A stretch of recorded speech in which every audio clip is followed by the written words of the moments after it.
Hello and welcome back to the channel. I am bringing you a very late reading wrap-up today. Today I'm going to be talking about all of the books that I read in June and July, and it's currently almost the end of August, so let's get into it.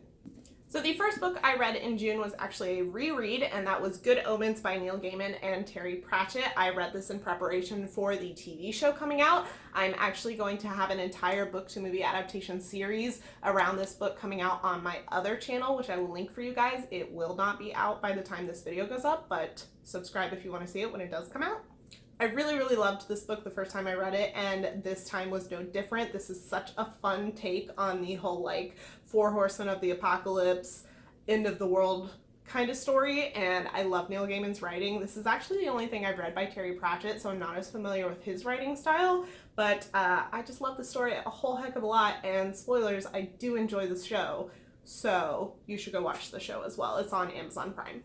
The second book I read in June was actually for Buzzwordathon, so if you want to see some more thoughts on that book, I will link the vlog for you, but that is P.S. I Still Love You by Jenny Han. This is the second book in To All the Boys I've Loved Before series, and I did enjoy this one. I still can't decide if I enjoyed it more or less than the first book. It's a very different book. We have some new and different love interests. I was really unhappy with the way this one ended.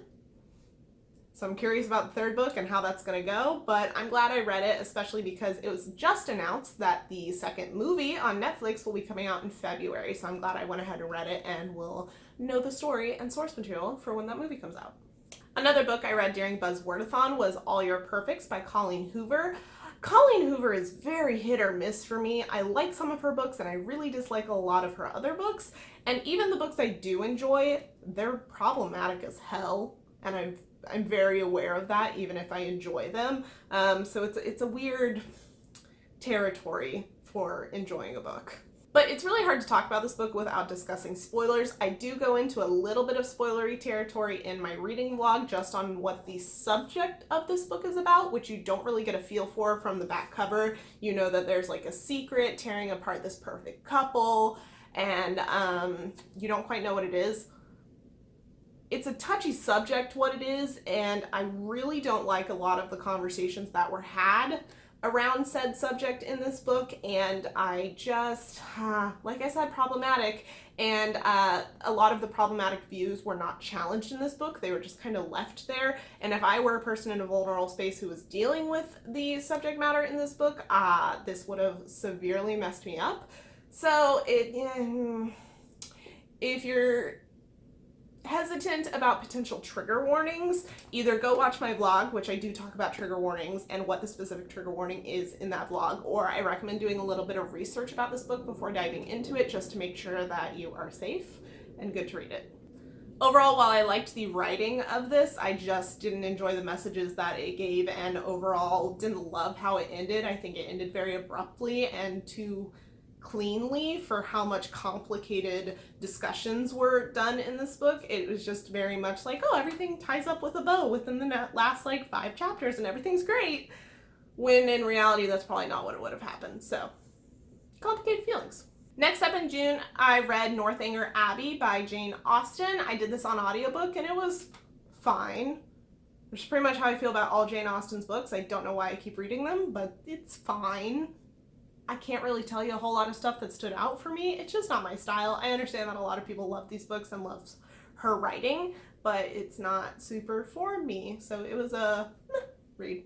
I also listened to Number the Stars on audiobook by Lois Lowry, and I really do enjoy Lois Lowry's books. I have read the entire Giver series and really enjoyed that. I did enjoy Number the Stars. It's discussing, you know, a major world war, so there's a lot of very sensitive subjects going on, a lot of hard-hitting subjects, and most of the time that subject matter is not something that super connects with me, and I usually don't love books written about it, but I actually really enjoyed this one, and I really liked the way that the interpersonal connections were woven throughout it, and I overall enjoyed it. If you enjoy those types of stories or like Lois Lowry's writing in general, I do recommend it. Now let's move into what I read in July, starting with The Devouring Gray by Christine Lynn Herman. This was actually a read-along pick for the Bookish Bash July event. If you're unaware, I have a group called Bookish Bash, and we do reading book type events every month. We do read-alongs, readathons, and photo challenges on Instagram. So July we were on a read-along. We picked the Devouring Gray. Actually, you guys picked the Devouring Gray because we put up a poll of 4 different choices, and you guys picked this one. So if you're interested in voting in future polls, follow the Bookish Bash Twitter account. All the links will be down below.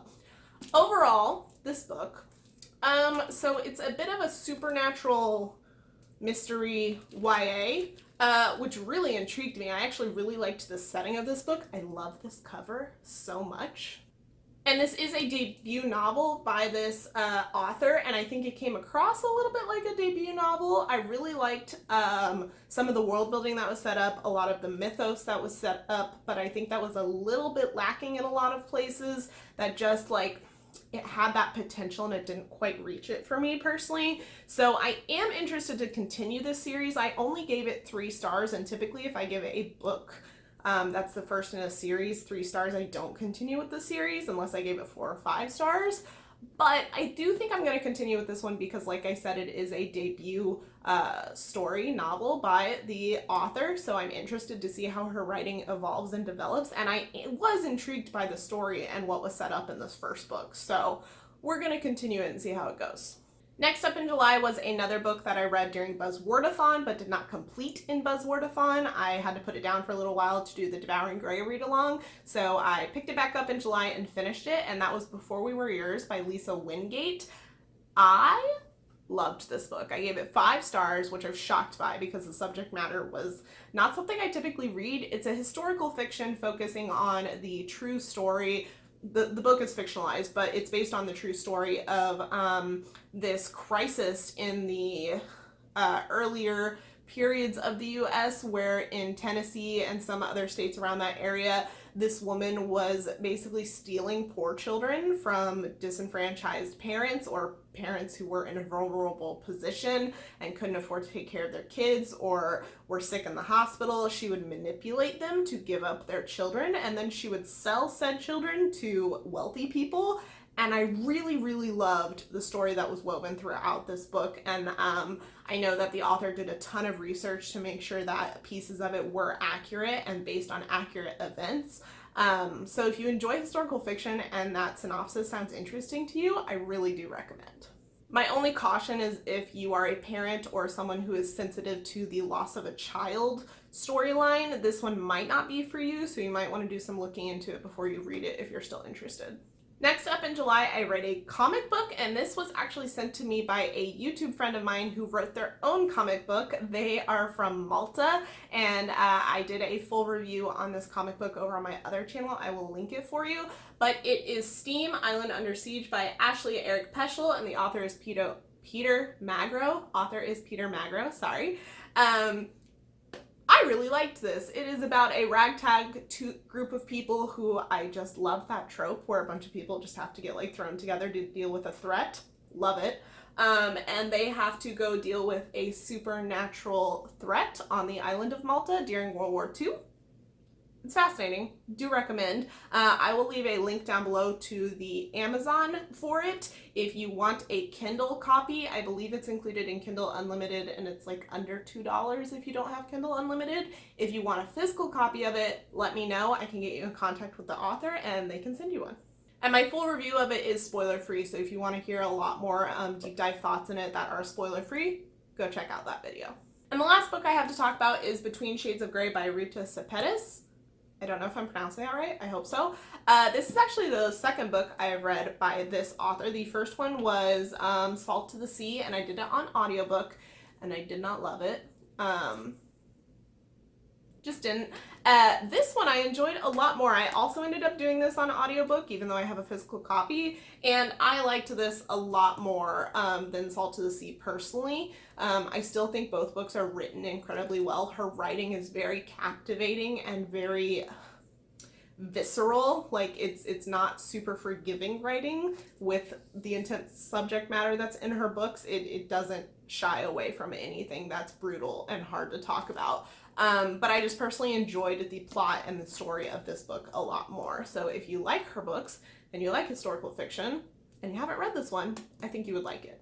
And that is it for catching you guys up with June and July reads. I hope you enjoyed this video. I hope you got some recommendations, some insights and such on these books. Let me know if you've read any of these and how you enjoyed or did not enjoy them, and if you agreed or disagreed with any of my reviews. I would love to chat about it. That's why I have this channel and why I make these videos, because I like to talk to you guys about things that we both love. So subscribe if you're interested in more videos, hit the thumbs up button if you enjoy wrap-ups, and I'll see you guys in my next video. Bye!